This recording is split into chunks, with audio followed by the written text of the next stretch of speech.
Isaac Fields, y'all. Come on, one time. It's such a weird thing, like, to do comedy in the daylight, to try to fuck girls in the daylight. I mean, this shit's really hard. It's really hard. It's really hard. But there's a gentleman right here who put the whole thing together. His name is Jeff Cooper. He's one of my best friends in the world. And he's also one of the most irresponsible people I know. And I mean that in the most loving way, because he texted me about 26 hours ago. And he says, yo. And I say, yo back. And then he says, hey, you want to host this comedy thing I'm doing in Portsmouth? And I'm thinking to myself, oh, Friday night out in Portsmouth? I never go out Friday night in Portsmouth. This is going to be dope as shit. And then Coop's like, yeah, it's at 1 in the afternoon. Fuck. And I was about to say no. And then thank God I didn't, Mike, because you and I together, we're going to do a little shot before we go, because I feel like you and I have connected the most out of everybody. And you give a fuck, you're paying attention. You're an enlightened being, by the way. I didn't know that this would happen, but I'm meeting an enlightened being.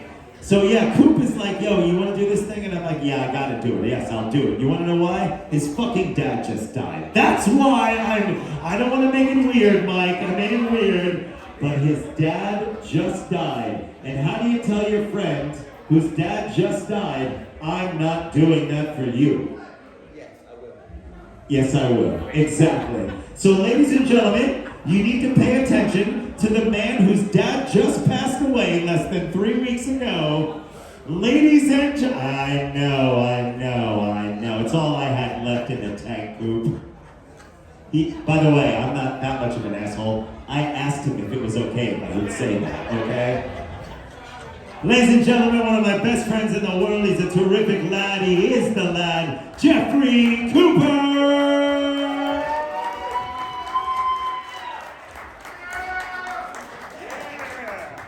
It's Mike. Give it up for your host, Mike Powers, one more time, please. Give it up for your bar staff and waiters and waitresses, please. Tenny for letting us do this shit. Give them a round of applause. Thank you, guys. Shit means a lot. I used to work at a shipyard for 15 years. So, 15, yeah. So, shutdown was my favorite day. Shipyard shutdown was always my favorite day of the year. I don't know why though, because it was just like any other day of the week typically for me. Like, this place and longboards almost got me fired thousands of times. Like, drinking at lunch, all that. Like, there's no reason why it should have been my favorite day, because it was work for a little bit, bar, strip club, every time. That's a Tuesday. I was 38. But, how's everybody doing though? Everybody getting the bat? We good? Hell yeah. This is y'all's day, Shipyard. This is y'all's day. We really appreciate all the work y'all do and everything like that, man. And Shipyard taught me a lot of great lessons and everything like that, and I really appreciate my time there and all. But now we're gonna get into some jokes. So, any mushroom fans here? Hell yeah. Fuck yeah. I don't care if you're beside your boss. You got plenty of time to get that shit out of your system. Yeah, fuck her, yeah. So I'm a big fan of mushrooms, and I've had some of the best and worst experiences in my life while I've been on mushrooms. I had a bachelor party a couple years ago with my two best friends on the planet. I'm not gonna name any names. Mike Powers. But we had a friend that rented this like really nice cabin for us and everything, right? Like 4 bedrooms, everybody had their own bed, queen size like adult bed, and their own fucking bathroom and everything. Around 2 in the morning every night, we would just get freaked out because we were in the middle of the woods and we'd hear like an animal sound. And there was a bedroom with 2 bunk beds and a twin bed. And we ended up staying in there all 3 nights together. Like it would be like 1 o'clock in the morning, we'd hear like like, what the fuck was that, dude? And we would just panic, and go straight to the room. And, cuddle up all nice like as heterosexual men do. at a bachelor party, you know, like way more fun than doing cocaine and hookers, like, you know. But so that was the best time ever on mushrooms, really, because I'm with two of my best friends. Everything's just, you know, easy, peaceful. You're in the woods, all that, you know what I mean? Like everything's calm. The worst time, my worst mushroom story is when I went to a wedding high on mushrooms. And it was a dry wedding, right? We all know what a dry wedding is, right? Can't drink. Which is fine. Like if you don't drink like if your significant other like had a problem and had to get stuff like that, I'm good with that. If they tried to say like, nah, my fiance is super religious, so she doesn't want alcohol at the wedding. Bullshit, you're cheap. Jesus turned water into wine. Don't pull God into this. Alright? Don't blame God for your thriftiness, motherfucker. So I showed up high like a God's dose of mushrooms. And I tried to plan it right. I tried to plan it to where like I had an hour, you know, so like maybe I started getting visuals or something like that, like towards the end of while I was up there. Because I was a groomsman in this wedding. What ends up happening is about 35 minutes in, it just starts kicking in hard. And I'm just standing there like looking at stained glass Jesus in the corner. And it starts talking to me. Just telling me about all the fucked up shit I've ever done in my life, everything wrong I've ever done. And I just start talking back to it during the I do's and everything. See you guys. You have a good one. But so I just started talking back to it. And his wife was not happy. She was fucking pissed, which I get. I mean, I kind of ruined her day by talking about like my problems with my grandmother to a stained glass Jesus in the middle of their I do's. You know, but I should have said what? Well, what I told her was you should have let me drink. None of this ever would have happened if you just would have let me drink. I'd have been fine, you know? You said dry, not high, bitch. Gotcha. But, yeah, so I thought that one was definitely on her. I'm recently divorced. Any divorced people? Yep. Not yet, right, Mike? Okay. No, the shipyard's in here. Statistically impossible for it to be this little amount of divorced people. Yeah, not me. Okay. Thank you. But anyways, so like the weird part about going through a divorce, of course it sucks, right? With the money and all that shit, like, and you're dealing with all that. Thank God we never had children, you know, and I know that would have been a big added, like, you know, added stress on it. But the weird part's getting back into dating. And so, because you know how dating changes, right? Like every few years. There's a new app, there's new this, new that, right? So I meet this girl on Tinder, and I was talking to her for about like 2 weeks, and everything was going okay, but I broke it off with her the day I met her kid. I mean, I know it sounds bad, but right, you gotta hear my side of things. So if I ask you, like, if I'm saying we're going right down the street, Mike, how far do you think that is? Right, 5 minutes maybe, right? No fucking bridges, major bodies of water, no shit like that, right? Exactly, so I'm 45 minutes into this hell ride. And I smoke cigarettes, so like nicotine addiction's just kicking in and everything. And her kid is in the back seat just talking cash shit to me the whole time. And finally I have enough, right? I just turn around and I'm like, hey man, you know I'm fucking your mom, right?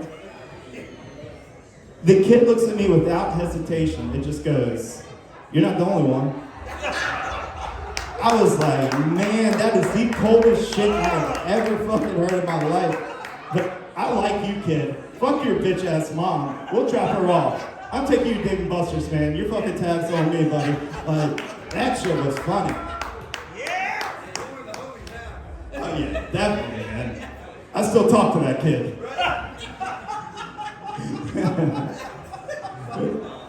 Nah, man, so, like Mike was talking about earlier, it's been a weird year, like with the divorce and all, and my father passing away and everything, but so I was going and I was cleaning out his room, right? And I found a bunch of jokes he had written before he passed, like for me. That's one thing about my father, man. Like, he always supported my comedy and supported all that shit. Like, I really have a lot to be thankful for that. But if you guys don't mind, I'm gonna read you some of his jokes. Is that okay with everybody? Cool. So these are some of the most misogynistic and fucking backwoods jokes you've ever heard in your fucking life. It's my dad saying them, not me, guys. Let's clarify that, all right? But my favorite part about the whole thing was not only did he write jokes, he gave me stage direction for the jokes. I thought that was fucking hilarious. So he writes on the top of the paper, comedy subjects, crosses out subjects and writes premises. I'm like, God damn, he's been Googling comedy this whole fucking time. Like, so no, these aren't subjects, these are premises. All right, first one. Men are nomads, women are nesters. Jeff, look at the audience with a wise ass expression. Need y'all to tell the truth. How many women were virgins when you got married? Anyone in here? He would tell me to say bullshit. That's his stage direction. Hey, this is my dad, not me, man. It's not me saying it.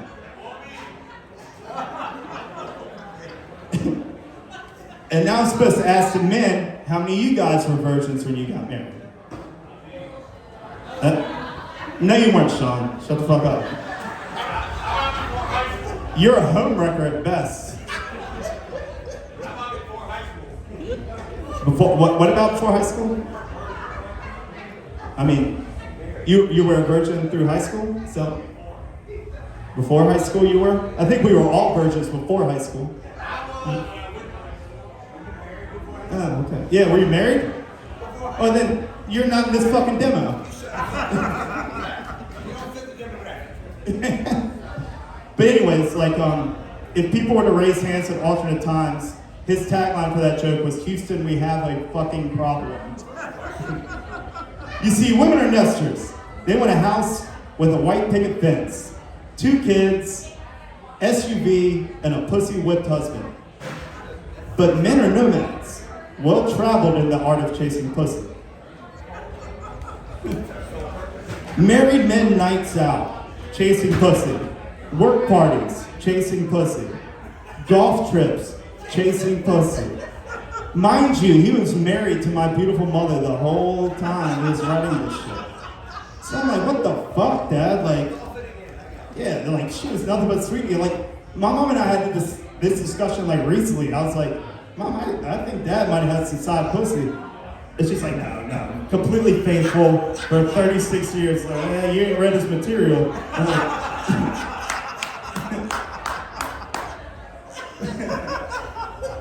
but his last page of brilliance. Men are nomads, women are nesters, men see boobs and pussy. Women see good genes, father of her children, house with a picket fence. Men see pussy at home while on the hunt for some strange. Take it from there, Coop. New premise. What you can control. My dad was a very intelligent man. I still don't know what that meant. But you gotta think a lot of morphine and shit were going into these jokes. He goes, the truth is you can't control shit. My dick controls everything. Take it from there, Coop.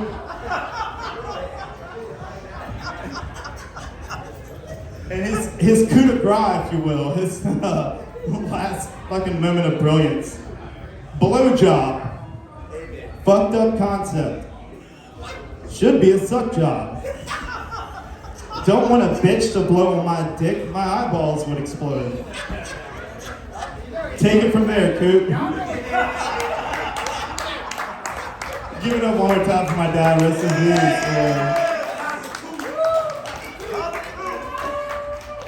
But, guys, I just want to tell you how much fun this has been for me. I know, fucking just the 15 years and everything I worked there, I dreamed of a day, where I could do something like this at a shutdown and shit and see all my old friends and my comedian friends and bring them all into one place and everything. I'm kind of mad that some of the people that I really don't fucking like didn't show up because I like everyone here. So that like wasted like 10 minutes that I had fucking set. It was gonna be just shitting on fucking awful managers, but I like everyone here, and guys, I appreciate everything you guys do, and I see all y'all's love and support on the internet and everything, and it really means the world to me, guys. So thank you guys. I've been Jeff Cooper. You guys make sure you tip well and everything, and thank you guys for having me.